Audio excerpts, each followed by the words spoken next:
So today I'm going to be talking about the MicroKorg plugin.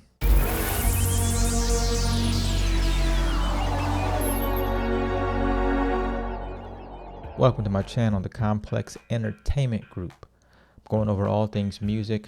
I've been producing, composing music for like a long time. Produced for artists. Been steadily, looking into like sync licensing and so forth. But today I'm actually going over a plugin that I'm very excited about, the MicroKorg. Why am I excited about it? Because I was a previous owner of the MicroKorg synthesizer, a little miniature keyboard. Had that thing for years. Unfortunately, I ended up selling it, pawning it. Long story, but so I no longer own it. But I do still have some like recording and things that I've used it on, that I want to compare some of the sound from like the actual keyboard to how this plugin sounds. I'm using the VST3 version. So again, quick backstory: the MicroKorg synthesizer keyboard, was actually released in 2002. I think I ended up getting it, purchasing the one that I had like in 2006 or something like that. But again, it was a lot of fun. I was really into like twisting on the knobs. It gave you a lot of like sound design opportunities and things like that. That's really kind of what was helping me learn more about sound design, was just using that and maybe a couple other keyboards that I had at the time. But anyway, let's get into this. All right, so I have the Korg screen up here. If you go to Korg site, you'll see again, this is a new release. They're actually doing this as part of a collection, but I'm going to just focus on the MicroKorg for this video. It's compatible, or they made it for both Mac and Windows. If I flick down here, scroll down. So yeah, as you can see from the picture, it pretty much looks just like the actual like keyboard, more of a box square shape, where the other one was more rectangular. But in the event, you still have all of the program knobs, the volume, all of your filters, amps, delays, mods, so forth, LFOs, all laid out. So they pretty much recreated the look of it. Let's see. A couple of demos that people have done using the plugin version. Full-fledged synthesizer with model analog sound. All right, without further ado, let's just go into this. All right, so here we are. I'm using Reaper as a DAW of choice today. You hit that first key.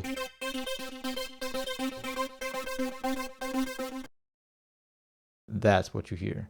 So I was very pleased that they didn't venture off into a new approach with it. Like, that's what the patch sounds like ARP and all. So I was very pleased to hear that. You can get into changing the presets here by just clicking the arrows here. You can also change the wheel just like you could on the hardware version, to go to different types of banks on this thing. Or you can just click on the actual name of the sound, and it'll take you into the browser window here, which is great. You can just kind of scroll through. You can go through the genres of trance, techno, electronica by just clicking on them, so that you can see specifically for those patches or programs. But again, let's just kind of listen to a few sounds that are in here.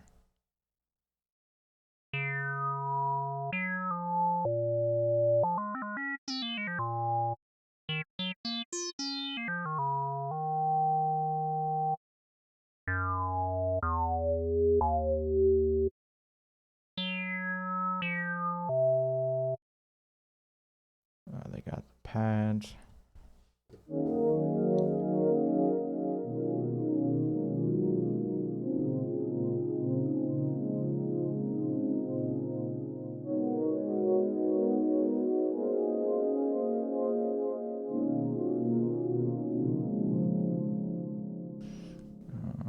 Let's see what else. Go to the trans.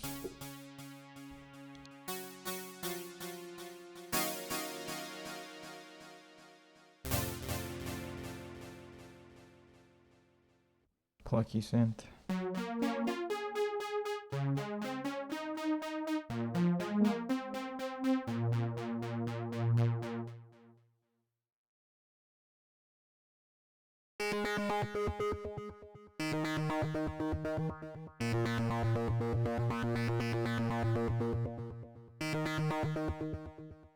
Let's try house techno.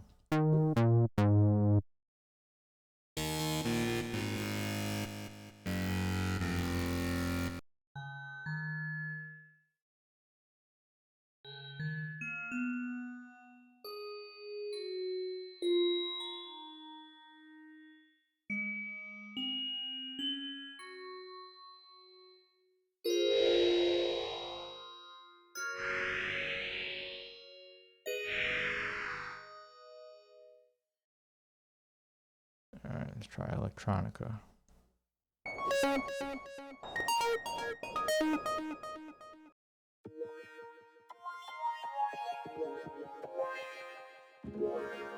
I remember this song.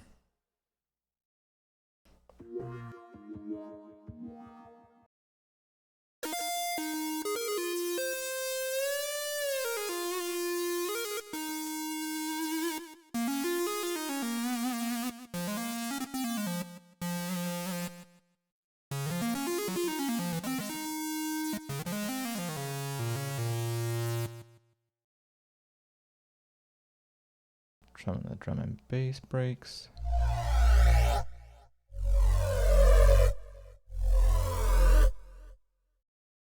Actually, let me flip back to the other screen so that you can see. Another cool thing I noticed was that they already have the knobs pre-assigned. Well, not that one because I changed it. Pre-assigned to, you know, like the filters and so forth. So like the cutoff, it's already set to MIDI CC74.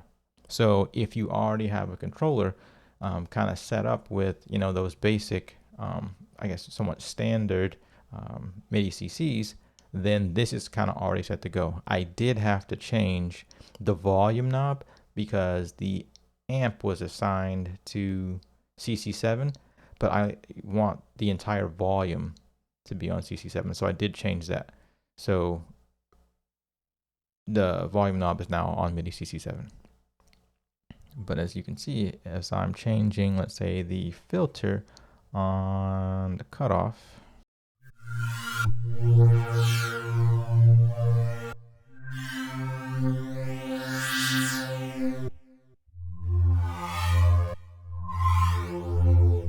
so I do like that. Your portamento is already set.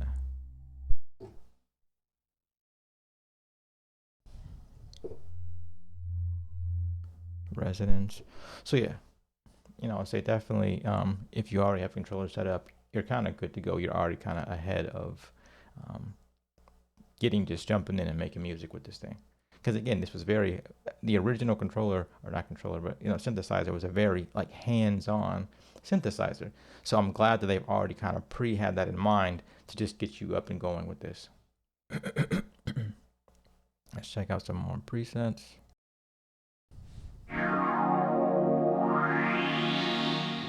Again, I used to really love the pad sounds of this that the original has.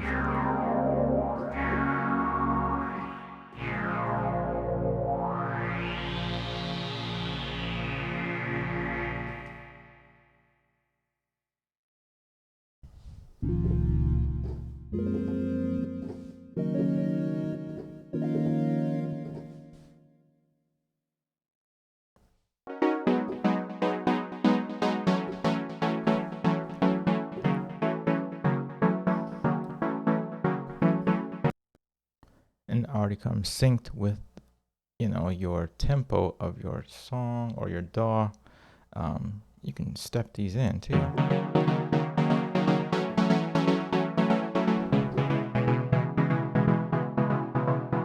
Take these out.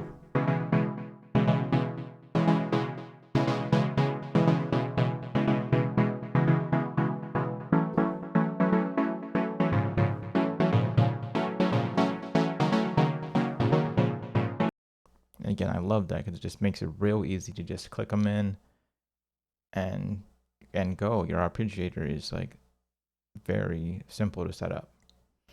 So one of the main things that I was excited about for this plugin, and even more so on the hardware version, was the vocoder. This was really my first opportunity to use a vocoder when I picked up the actual hardware one back in the day. So I was happy to see that this is here, and it pretty much sounds exactly the same as the hardware synthesizer did. I'll switch back. What this sounds like.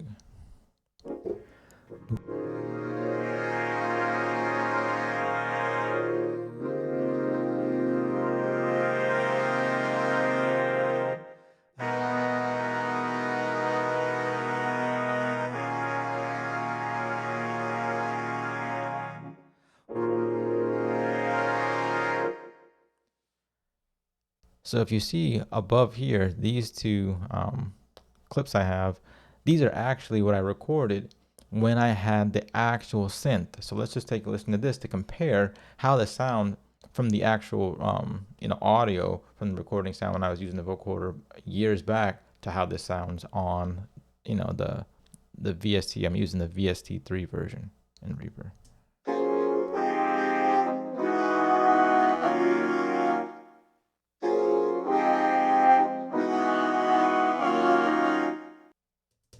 One more time.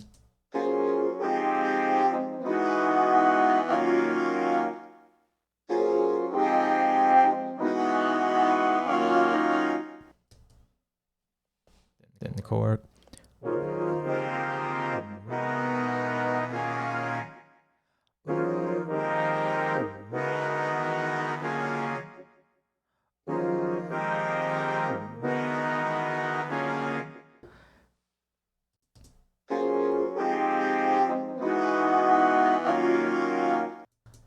So yeah, in my opinion, like that's like spot on. I can get with that. And it's nice. Like I'm using it on a full range 76 key MIDI controller. Whereas if on the original version, the hardware, the keys are really small. Like it was really no bigger than like my actual like typing keyboard here. So it's very nice to be able to have full range and take full advantage of the keys and also a bigger mic. I mean, you could have plugged in almost a different mic if you wanted to on the original hardware, but it came with that little small microphone, which was cool. You just had to adjust it and get it pointing up to whatever direction you need it. But I like being able to use a full XLR microphone for this. So let me go back to the other. One of the big improvements that the software version has over the hardware is the polyphony. The original one was only capable of giving you 4 notes polyphonic, but this one is way more. It surpasses the 4 notes. That gives you the ability to have full-on chords with like no problem here. Shoot, find something else here.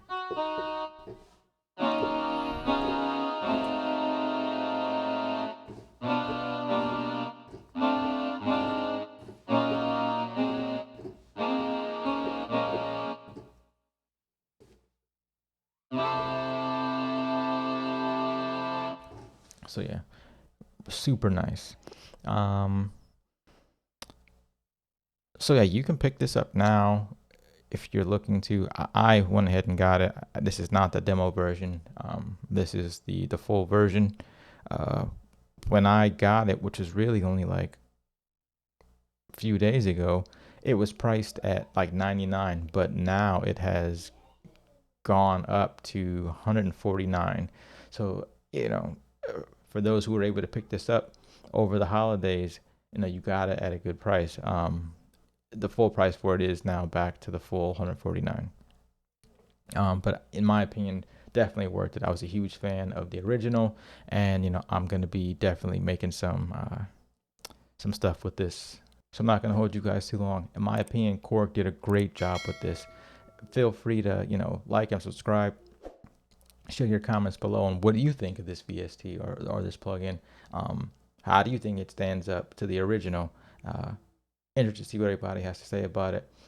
It's pretty new, so again, check it out, and check you guys in the next one.